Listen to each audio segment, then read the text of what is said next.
Marriage is love in action. In marriage, we practice the risky work of softening, of bending towards another, of choosing every day to love each other. We build strong foundations of patience, understanding, and kindness for one another. Marriage is the act of co-creation, where we make the courageous and continual promise to move alongside, move together, out into the world as a living example of God's love. Love is about what we do. It involves action and is a choice we make for the sake of another person that will always cost us something. But it's only meaningful if the other person feels the benefit. You may have discovered that as a couple, you feel loved in very different ways, and that is certainly true for us. For me, it's when we spend time together, when I have Nicky's full attention, that I feel most loved by him. But for me, it's through words. It's when Scilla pays me compliments and doesn't say too many critical things all in one go that I feel most loved. One of my hobbies is carpentry. I enjoy making things out of old pieces of wood. And if I've made something for Scilla, I like her to say something complimentary about it every day for at least 2 weeks. After that, every other day is fine. The other main way I feel loved is through the things that Scilla does for me, through her kind actions.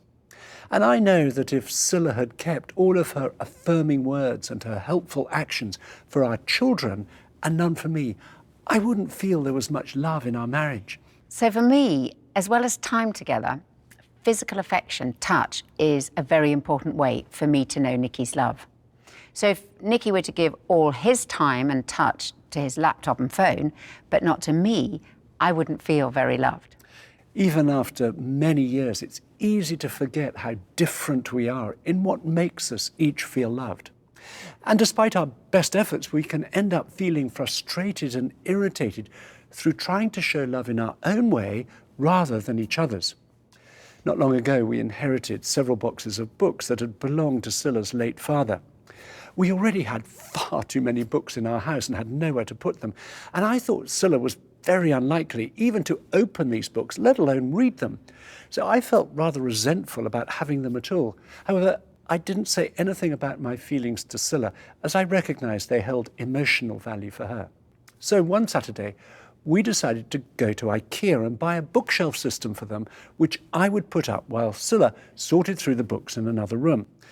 Of course, it took me considerably longer to put the shelves together than I'd anticipated. But finally, at about 10 p.m., I finished and was feeling rather pleased with my handiwork when Scilla came in and failed to say anything encouraging at all about the shelves. Well, we hadn't talked about it, but I was very much hoping that Nicky would have finished in time for us to have dinner together. So I was feeling rather resentful, not because I didn't appreciate his hard work, but because we hadn't spent any of the afternoon or evening together at all. And as I said, spending time together is so important for me to feel loved. And I didn't feel great because words are so important for me to feel loved. And Scilla had failed to affirm my effort with the shelves. And in addition, in my head, I was putting up the shelves for Scilla. But as you've heard, actions are much more important for me to feel loved than for her. So depending on what makes you feel loved at this moment, you'll either be feeling more sympathy with me or with Nicky, and you may not get the other perspective at all. What makes you feel most loved? Time, man. Just being with one another. She doesn't have to do anything, just come and sit with me and spend time, then I really feel loved. I like gifts. I speak in the language of presence. For me, physical touch and kind words are very important. Just really whenever he helps me with some of the things around the house. It's like when I come home, the kitchen's clean. And she's like this with me on my body. That's the best moment of my life. I just want to know that you're thinking about me. Yes, exactly. Because I'm always thinking about me, so I need to know you're thinking about me too. It doesn't have to be giving gifts to the other person or complimenting them. I want gifts. It's just spending quality time with the other person, honestly, in my opinion. What do you think? I want gifts. You want gifts? Yeah. As you've heard, different people feel loved in different ways. A marriage that's full of love is where we're seeking to meet our husband or wife's needs in the particular way that makes them feel loved. In his brilliant book, The 5 Love Languages, author and counsellor Gary Chapman describes 5 separate ways through which people experience love. The 5 love languages grew out of my counseling with couples. They would sit in my office and one of them would say, "I just feel like he doesn't love me or she doesn't love me." And the other would say, "I don't understand that. I do this and this and this. Why would you not feel loved?" And I heard similar stories over and over again. And I knew there had to be a pattern to what I was hearing, but I had no idea what it was. So eventually I took time to sit down and read several years of notes that I made when I was counseling people and asked myself the question, what did they want? What were they complaining about? And their answers fell into 5 categories. And I later called them the 5 love languages. And I started using that concept in my counseling, that if you want her to feel love, you've got to express love in her love language. If you want him to feel love, you've got to express love in his love language. And I would help couples discover their primary love language, challenge them to go home and try speaking it, and sometimes they would come back in 3 weeks and say, "Gary, this is changing everything. The whole climate's different now." The love languages are words of affirmation, gifts or presents, quality time, kind actions, and physical touch. You discover which of those is most important to your spouse and you start speaking it, chances are you'll begin to see a difference. So I think when you feel loved in the relationship, it's easier to process all the rest of life because the need for love, the emotional need for love, is the deepest emotional need we have as humans. And if you're married, no relationship is more significant than the relationship with your spouse. Discovering how our partner feels loved is incredibly empowering in a marriage. It can improve even the best marriage and can turn things around for a marriage that is struggling. However, when we first try using our partner's love language, if it's different to our own or not something we observed growing up, it can feel very unnatural. And we may think that love should always be natural and spontaneous. But actually, loving intentionally can take real work, just like learning a foreign language. Early in our marriage, we lived in Japan for 3 years, and I tried really hard to learn Japanese. At first, it felt very unnatural, as Japanese includes sounds that don't exist in English, and it was difficult to get my mouth in the right shape. But as I practiced, it began to feel more natural, and Japanese people started to respond, which was hugely rewarding. And it can be the same with learning our partner's love language. It may feel difficult or even unnatural at first and will require effort and practice. But the effect of learning what makes our partner feel loved far outweighs the hard work involved. I think I'm showing her love by holding her hand, and but to learn that she wanted specific things that really made her feel loved, like, I don't know, coffee in the morning. We have these new electric toothbrushes, and we have only one charging station. So out of the blue, he will change mine, so it will be charged. Every time that I notice that he does that, kind of like warms my heart, It's little details that he was thinking of. My love language is service. So if she cleans the house, I'm doing backflips. I feel like I'm loved to the max, and things like that. Or if she makes a plate, if there's food and she's like, here's a plate, here's a drink or something. Oh my gosh, my insides are like flying all over the place. And I feel truly loved. Kate's love languages, I think, are touch and presence. I'd say are 2 of your... Do you agree? I'd say quality time. Quality time, okay. So 3 love languages.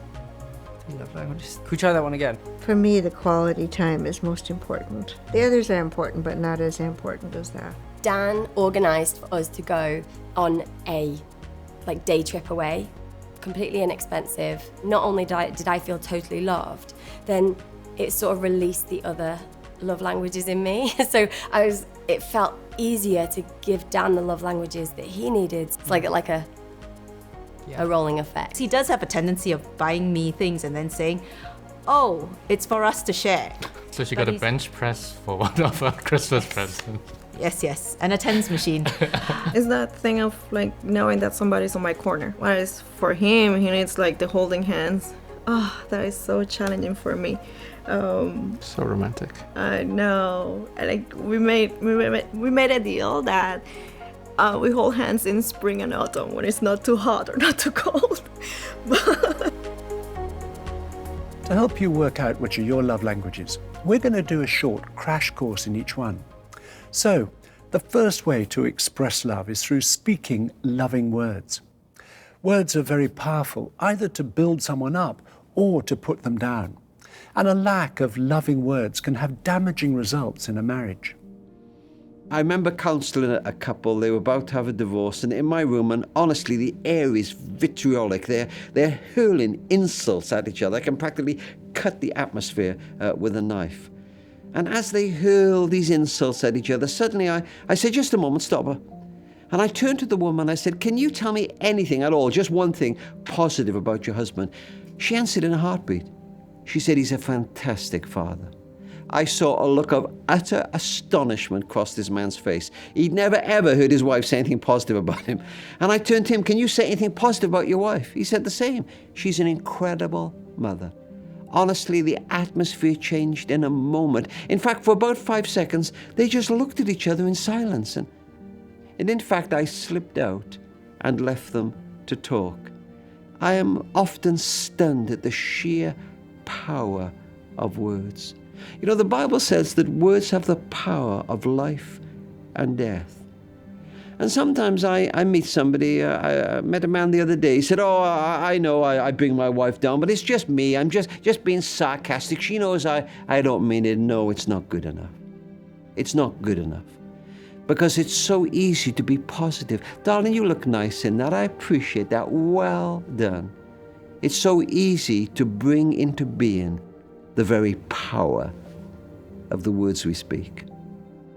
There are many ways we can use our words to communicate love. For example, when we compliment our husband or wife, it shows we've noticed. And I love it when Nikki compliments me on a talk I've given, or what I'm wearing, or even what I've cooked for dinner. If he says, your spaghetti bolognese is the best in the world, even though I've made it 1,000 times before, it makes a huge difference to me. It shows me he's noticed and I feel valued and not taken for granted. So often we might think these things, but we just don't say them. It's all too easy to get complacent and take the things our partner does for us for granted. We can use words to encourage our partner. Our partner may lack confidence about doing their job well, or about parenting, or whether they have anything of importance to give to others. We all need to be our husband or wife's #1 fan. It's within our power to give our partner courage and confidence to build their self-esteem through our words. I remember talking to a couple in their first year of marriage who were having problems. We asked them, which is most important of these love languages for you? And without any hesitation, the wife said, words. Then the husband said he'd never heard loving, affirming words being spoken in his family as he was growing up, and he realized he'd have to learn. Well, he clearly made a conscious effort, because we saw his wife 6 months later, and she said she felt completely different about their relationship as a result of the changes he had made. If words are your husband or wife's most important love language, being affirmed like this on a regular basis, many times a day, will renew their sense of feeling loved again and again. A second way to express love is by giving thoughtful presents. A present is a visual symbol of love. It shows our partner we were thinking of them when we bought it or made it, and it can remind them of our love every time they see it. If you're a natural spender, this means of expressing love probably won't be too difficult. But if you're a natural saver, and as you know, I'm married to one, you may find it just a little bit more challenging. If you don't buy non-essential things for yourself, you probably won't think of spending money on your partner. Now, for those of you who are savers, see it as an investment in your relationship. And there are 3 things we want to highlight about giving presents. First, they can be inexpensive but still have a high value emotionally. Buying your partner's favourite thing to eat and leaving it for them with a note as a surprise doesn't cost much, but it can mean a great deal to them. Laura's love languages are gifts. I'm not very good at giving gifts. But what I've learned over time is that it just means a lot to Laura. It doesn't have to be a big thing, it could be a small thing. And so upstairs, in a secret location, which I won't disclose, is a box. And if I'm out on my own and I see anything, I will just quickly buy it and I will put it in the box. And then at different times, I will just bring different things out and give them to Laura. So today when we got in the car to come here, when we were leaving the house, he just said, "Can you hold this envelope for me?" But I peeked inside because, you know, I'm nosy. And it was a book that I've been kind of umming and ahhing about and just mentioned really in passing to him yesterday, I think. It's a little thing, but it's such a huge thing. I was really moved. So Yeah. I think in the everyday gestures, you almost keep things ticking over. Yeah. You know, going to the newsagents, buy a bar of chocolate on the way home, do you know what? or a can of, something like That's one thing that I've always loved about you is just he'll go somewhere and we'll just come home with a bar of chocolate or a little cake, unless he's eating it, but just a little cake and stuff. And what it is saying I've thought of you while I'm out, and it just shows that he really cares. It's sweet. The second thing we want to highlight about giving presents is don't wait only for special occasions such as birthdays or anniversaries. Giving a spontaneous and unexpected present can make our partner feel very special and loved. If our husband or wife is going through a particularly hard time, a present can communicate, "I'm with you in this difficulty. I understand how difficult it is for you. I care about you." Or if there's an achievement to celebrate, a present means I'm proud of you. Thirdly, actively discover what kind of presents your partner likes to receive. Think back to things your partner has said they especially liked receiving over the years, from yourself or others. It could be tickets to a sporting event or a concert, or something to eat or drink that they probably wouldn't buy for themselves, or something to add to a collection. Some people like surprise presents, others really don't. Some like practical presents, others don't. The best present givers are those who find out what the other person likes rather than giving what they themselves would want to receive. Now, I really wasn't good at this in the early years of our marriage. Nikki loves practical presents and I really don't. So when we first got married, I gave Nikki lots of weird and impractical things that I liked, but he probably didn't very much, though he didn't let on. So now I try hard to give him the thing that he's probably asked me to give him for the last 6 months. And recently for his birthday, he asked me to give him a battery-powered pencil sharpener. Well, I quite honestly couldn't think of anything more boring to have for my birthday. But I gritted my teeth and I went to the shop and I bought it for him. I wrapped it up and I gave it to him on his birthday. Well, it turned out to be one of the best presents I have ever given him. Yeah, I loved it. I don't think I'd ever had so many sharp pencils in my life. It took me a while to learn that Scylla really doesn't like practical presents. The flat we lived in when we first got married had 2 loos, 2 toilets, both of which had very uncomfortable plastic seats.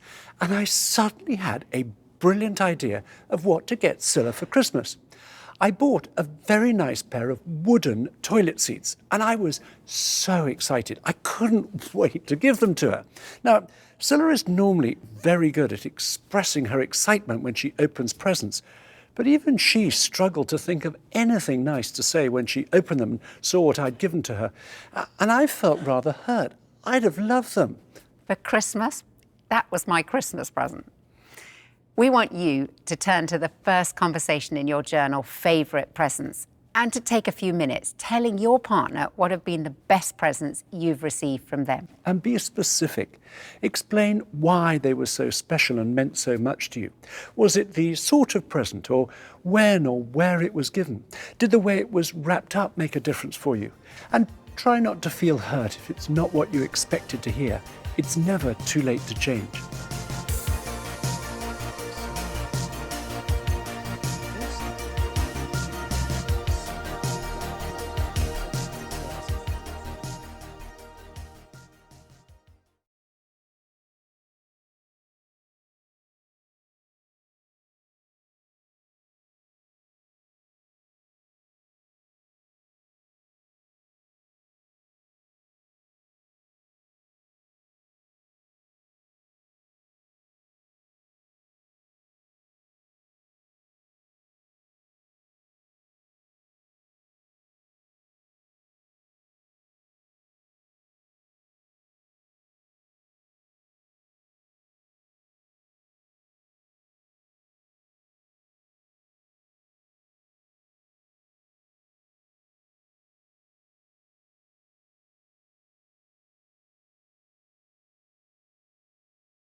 A third way to express love is through physical affection.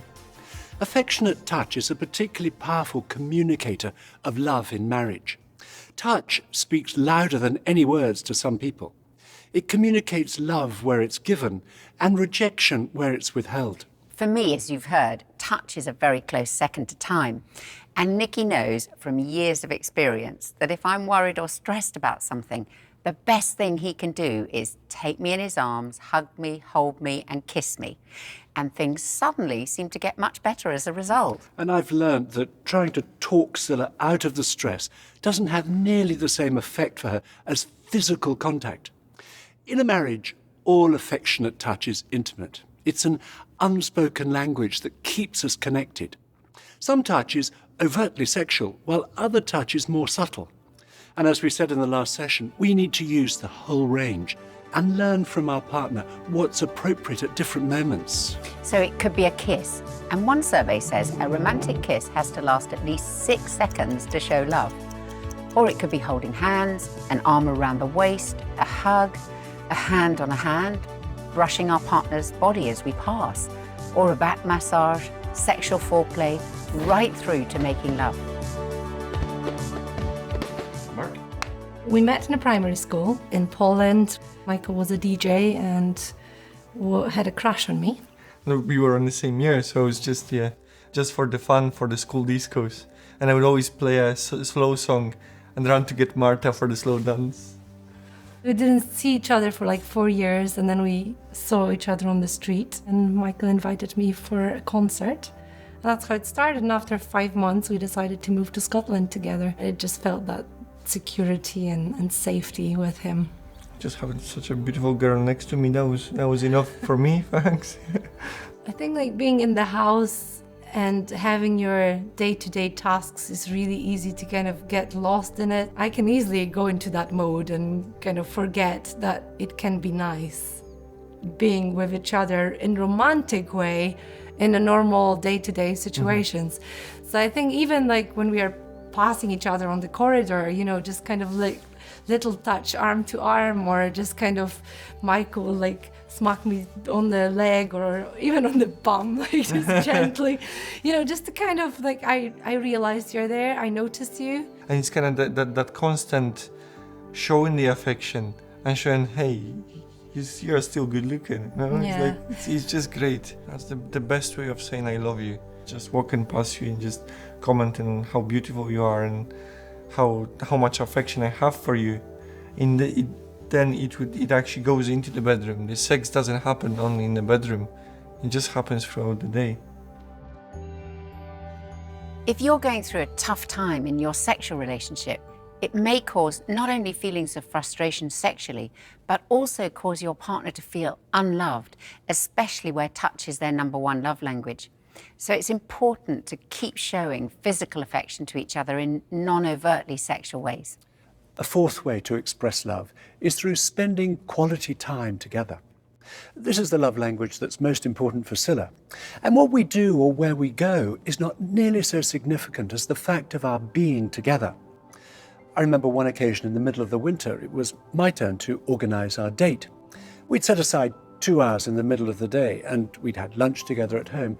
And then I thought it would be really nice to go for a leisurely walk up to the park, which is about half an hour from where we live.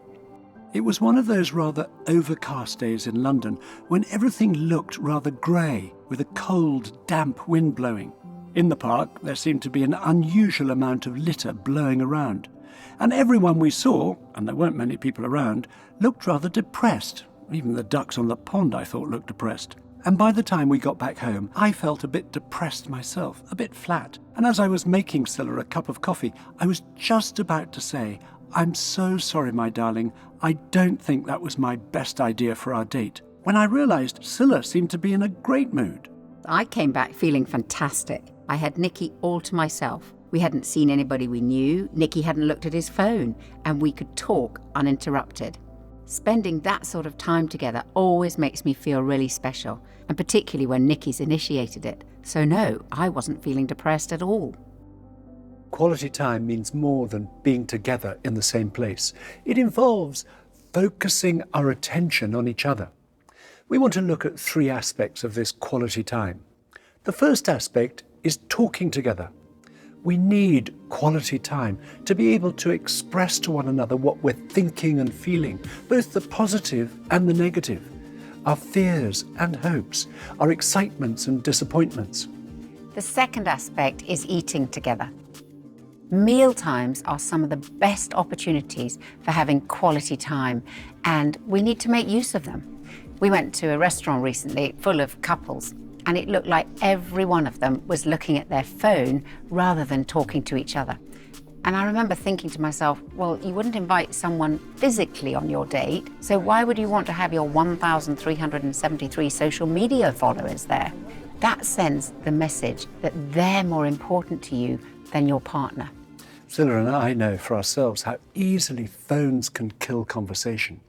So we made a decision to put our phones on silent and not to answer them or look at them during meals. For some people, the habit of constantly checking their phone is so strong they have to put their phone somewhere out of sight. In the long run, investing in our marriage at mealtimes is far more important than keeping up with everyone else. A third aspect of quality time is having fun together. Friendships are built on shared experiences. Shared experiences give us a store of shared memories. As some of you may remember, on our pre-marriage course, we get couples to write down a list of the things that they enjoyed doing together.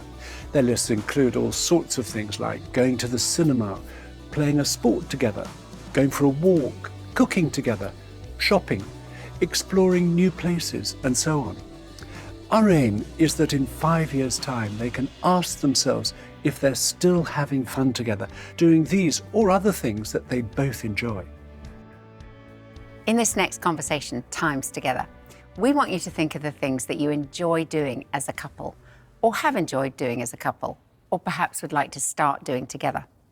Write some things down before you show each other and then start discussing what you've written. You may like to use your lists as ideas for your weekly date.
The fifth way to express love is through kind actions.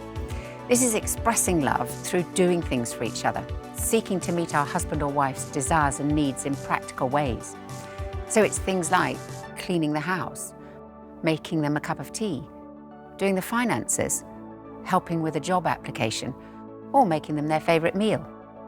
And as you've heard, this is the second most important of the 5 love languages for me. And Scylla does many things on a regular basis that mean a lot to me. But I particularly love it when she does something I'm not expecting, such as packing for me if I've had to go away overnight and have been under pressure, or bringing me tea and toast to my desk when I'm struggling to finish a piece of work. And after many years of marriage, I continue to be amazed by all that Scylla does for me, both the routine and the non-routine. I sometimes catch myself wondering, why does she do all these things for me? And the only answer I can come up with every time is that it must be because she loves me. It's worth telling your partner what particular actions are really meaningful for you.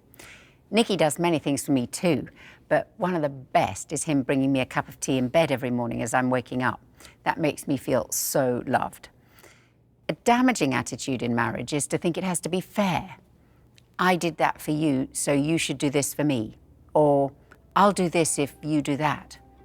And when life is hectic, the instinctive question we ask is, why isn't he or she helping me? Even if we're busy, it's so much better to turn it around and ask the question, is there something I can do to help you? And that question will be especially important if actions mean a lot to our partner. So, those are the 5 ways to express love, through words, presence, touch, time, and actions. Take 2, Mark. So with one of my love languages being words of affirmation, I found it so frustrating that Rachel never really said please or thank you or sorry. Which I just didn't even realise, like at home, whenever like my parents had made dinner, they just served dinner and we just eat dinner. But I think you told me, you like actually realised you come across quite rude. And I was like, rude? I was like, I actually pride myself on being a very polite person. Like, what do you mean? And you said, you never say please or thank you to me. And I was like, what? And so for a while, we went through maybe a few weeks of he'd make me a cup of tea and I'd be like, thank you. And like really went extreme in a sarcastic way. But eventually I think I learned to do it because I realised you did actually appreciate it. And I didn't realise how much it had been offending you on a daily basis. Yeah. It kind of grated on you, didn't it? Oh, it hugely grated on me. I had no idea. I was oblivious. I was like, home should be the one place where you don't have to make an effort to like be polite. It's just getting to know each other's personality a bit more. Yeah. Quality time is really important to me. And I think you kind of knew that, but you'd sometimes think we'd had quality time when it had literally been half an hour lunch break or... We had a different definition of it, didn't we? Where I thought quality time was sitting on the sofa watching TV or kind of seeing each other for half an hour, and it's great as quality time, and just seeing, no, something needs to be planned. Like I need to have put effort into it for you to have felt like this is actually quality. Yeah. That helped me a lot to perceive that. And being a bit more thoughtful about it, because sometimes it's just quite easy to be lazy. Oh, definitely. It's much easier to love you the way that I would want to be loved, rather than trying to love you the way that you want to be loved. Yeah. That takes a lot more effort on my part. We're learning.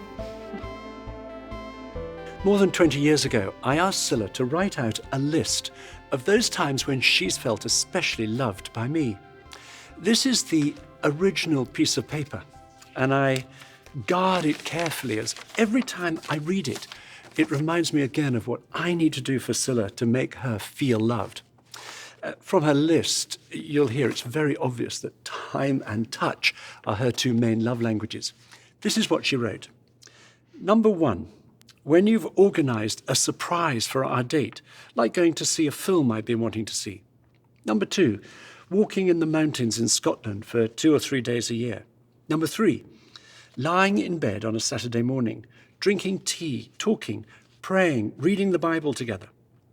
Number 4, walking along our favourite beach in Ireland when the sun's going down. Number 5, going out to dinner in Ireland and spending the night in the back of the Renault.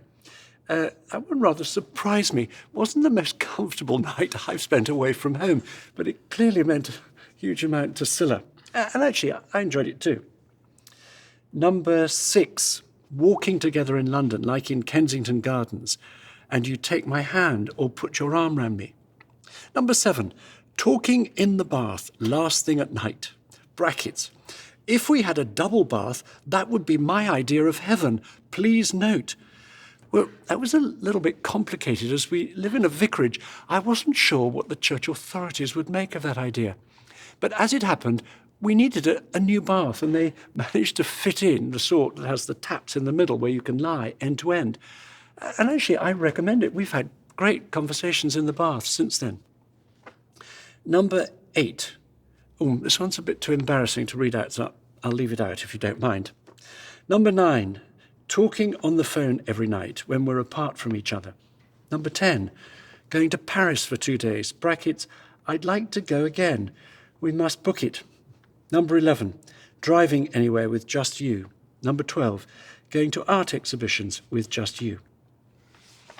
We want you to turn now to the conversation in your journal entitled Discovering Your Own and Your Partner's Love Languages. One of the best ways of doing that is for each of you to think of specific occasions when you've particularly known your husband or wife's love for you and write a list, like the one Nikki's just read out. Do questions 1 and 2 on your own, then show each other and talk about what you've put before filling in questions 3 and 4.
Working out and then learning to use our partner's love language is a process that may well take some time, particularly if you discover that the love language lowest on your list is the highest for your partner.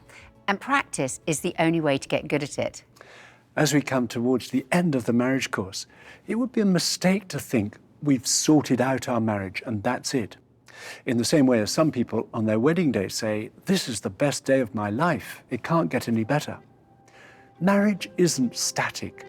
It's designed to be a dynamic relationship that keeps changing and developing. In our first year of marriage, Scylla and I were both students and had very little money, but we needed a car. We ended up buying a 16-year-old sports car very cheaply from a cousin. It wasn't perhaps the wisest decision in our marriage. This car broke down on average once a week, but as I enjoy mending things and had more time in those days to repair it, we managed to keep it going. Then, during our summer holidays, we decided to drive in this old sports car out to Greece. It was an amazing adventure. We drove through a number of countries we knew nothing about, usually sleeping on the side of the road. We visited ancient Greek ruins and swam off deserted beaches. We lived off a diet of feta cheese, olives and tomatoes. Over 6 weeks, we covered over 6,000 miles. We had loads of punctures and broke down several times, but we managed to bring the car back to the UK in one piece. Then we went to live and work in Japan, and we left the car locked up in a garage for 3 years. After 3 years, I was excited to see our families and friends, but I was particularly excited to get our old sports car out of the garage. Sadly, when I got to it, I realized just about everything had seized up. Rust had taken its toll. It was going to be too expensive to repair it, and so with great sadness and reluctance, we sold it for a pittance. Cars must be driven and maintained to keep them in good working order. And it's the same with a marriage. Marriages have to be maintained. Marriage is a journey of discovering more and more about our partner. On the 29th of April 2011, the royal wedding of Prince William and Kate Middleton took place at Westminster Abbey in London.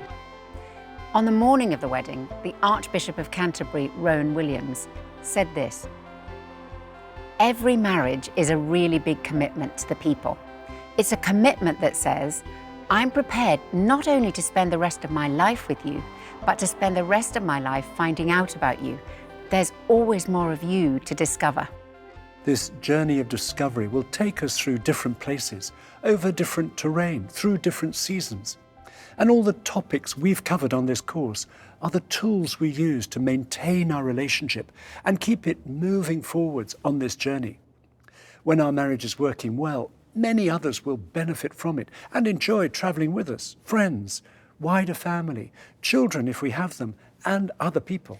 For all of us, parts of the journey will be very challenging.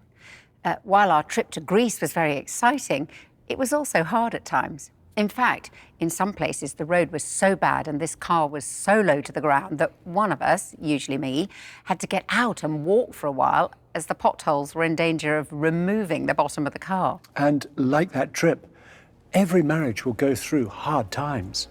Marriage involves a mutual commitment to keeping going together. As much as a car wheel needs a strong rim because of the bumps and knocks, so with marriage, commitment holds it together. And we shouldn't be afraid of commitment. Actually, commitment is very liberating.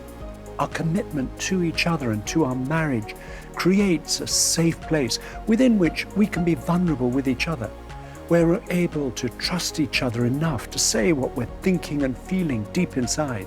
And this creates intimacy. Commitment means we can take a long view. It means we're able to plan our future together.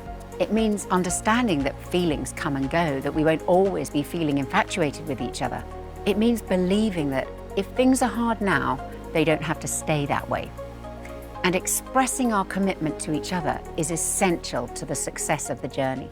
When we're both committed, there's nothing we can't work through. In fact, every difficulty can become an opportunity for growing together because we're committed to travel this journey side by side.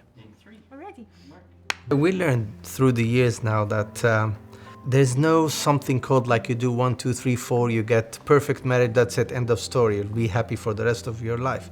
You need to work on it. You need to give it time and the effort, and you need to work on that. It was quite liberating to know that it's normal, that a good marriage doesn't mean you're always going to be totally in love, you know, and feeling all the emotions, because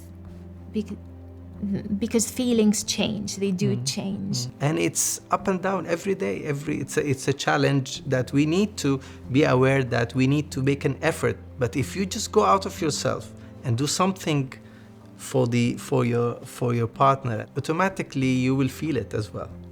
And then communication starts again. I think we used to do this thing like, you hold this while I speak, and then I'll give this to you when it's your turn to speak, so we could really hear each other. I mean, I would say that was one of the wisest tools that we picked up on the marriage course. Yeah, I love that. I would agree. And I think we started with the mechanics of actually holding something. Yeah. And like, okay, this is it. But now, Now we don't have to hold. It's so we've built the muscle of that, so we don't even have to do that. In us. Yeah, it's become a part of our lives. And it's a respected form of communication. Yeah. I think in terms of talking to younger couples, I think it's important to say, don't give up. You know, things get rough at certain times, and especially when it's real hectic. And I think you have to just go through those times instead of backing away and saying, I'm quitting, I'm giving up. And I know there are times where I felt that way, but I'm so glad I didn't, because things do get better the longer you stay together. As we come to the conclusion of the course, we'd like you to have a final conversation around supporting each other. And we suggest that you ask your husband or wife if there's something particular concerning your future together that they'd like your understanding and support for. Then, if you'd like to, say a prayer for each other concerning what you've just heard, either aloud or silently. Otherwise, express your commitment to your future together in some other way.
Before we conclude, we'd like to pray for your marriage.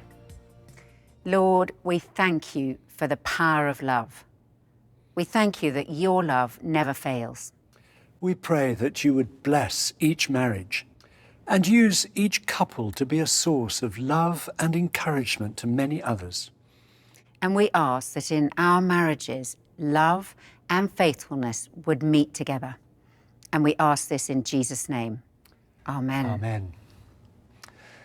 Marriage isn't always easy. It takes commitment and courage, but it is richly rewarding.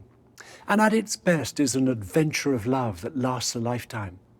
We believe God has called each of us into a relationship with our husband or wife that he wants to use. Nikki's going to finish by reading something that has always inspired us to see marriage as a partnership that has a purpose that's bigger than just ourselves.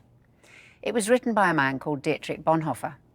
Bonhoeffer was a German pastor and theologian who was imprisoned during World War II for his opposition to the Third Reich and tragically put to death just before the end of the war. But he so commanded the respect of his guards that they smuggled letters and papers he'd written out of the prison. While he was in prison, his niece was engaged to be married, and had he been free, he would have taken her wedding. However, he wrote a sermon that was smuggled out of the prison on the eve of her wedding and read out at the wedding service the next day. This is part of that sermon. Marriage is more than your love for each other. It has a higher dignity and power, for it is God's holy ordinance through which he wills to perpetuate the human race till the end of time. In your love, you see only your two selves in the world. But in your marriage, you are a link in the chain of the generations, which God causes to come and to pass away to his glory and calls into his kingdom. In your love, you see only the heaven of your happiness. But in marriage, you are placed at a post of responsibility towards the world and mankind. Your love is your own private possession. But marriage is more than something personal. It is a status, an office. Every marriage has the potential to leave a legacy of love. From our marriage and your marriage, the ripples go out and out and out, for better or for worse, touching and affecting the lives of many people. It's been wonderful going through these 7 sessions together, and we're so glad you joined us. And as we say goodbye, we want to congratulate you on what you've achieved already. Some of you have been married a short time, and some for much longer. Our encouragement to you is, look after your marriage and treat it as something very precious. Building a marriage is a significant achievement, and in years to come, you'll look back on having built a marriage as perhaps the most important achievement of all in your lives. Goodbye. Goodbye.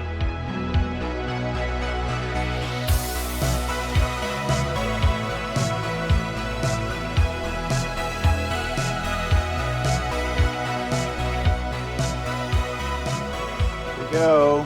Roll sound. Alpha take 2. Mark. Here we go. And Don't assume. Oh my goodness. Oh.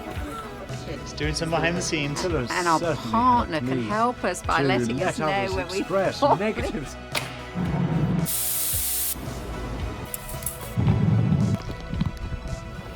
This is great. Julia. 7.5. Ooh. Oh, I probably damaged No, it's all right. So this is like a shot within a shot.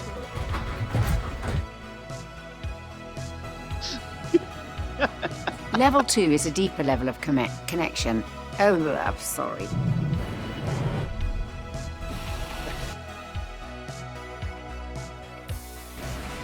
Hey guys. Set. Action. Oh, thanks, man. Oh, is it me? Have you had some funny ones? Guys, I'm turning off the AC. Can you move? Can I? I'm not allowed to move. No, They can't hear it, but I'm like, clear. Yeah, no, What do I say? What do I say? It's an ice cream cone from an ice cream cone. behind the scenes, just DJ Jacob, fresh beats over here at his table. I should have said that. That's glorious. We're just the ones we were building. That's the joy of editing. Yeah. Is that what you want? The set of the marriage course. Action. But we. That is beautiful. I didn't realise this was so precise. Okay.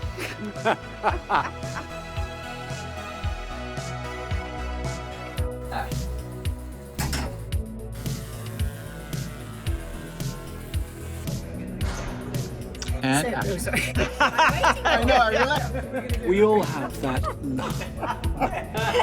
longing deep inside.